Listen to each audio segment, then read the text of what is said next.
Uruguay's exit polls are in. The outgoing president's successor, Tabarabacas, leads with 46%, while the challenger, Luis Lacaspo, is at 31% with no clear majority. The contenders will face off for a second round of elections in the bid to replace the outgoing reformer president, Jose Mujica.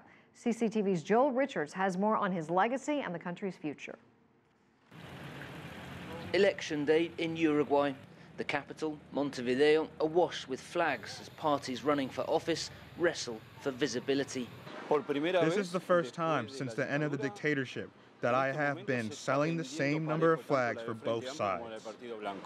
The compulsory vote will determine who replaces the outgoing Jose Mujica, the former guerrilla whose leftist social policies, including legalization of marijuana and abortion, made news around the world.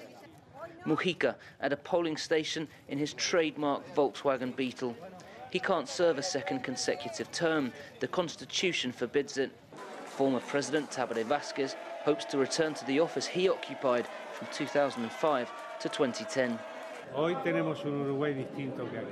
Today we have a different Uruguay, one in which people are happier, more trusting, more hopeful. That trend should favor the coalition, but the National Front candidate, 41-year-old Luis Lacaspo, gained more support in recent weeks. Not enough to win the election, but enough to prevent Vázquez from getting the 50% he needs to win the presidency. We have talked about our agenda, not about the agenda of others. We are very calm, and it's very important, as I always say to the young people who work with us.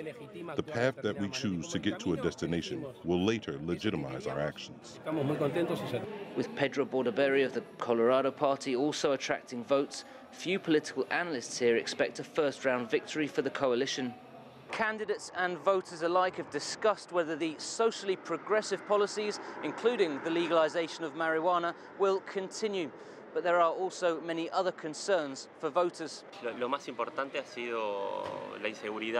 Here, the most important issue has been the public security, and then education.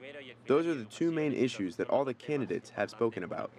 Uruguay will hold a runoff election on November the 30th.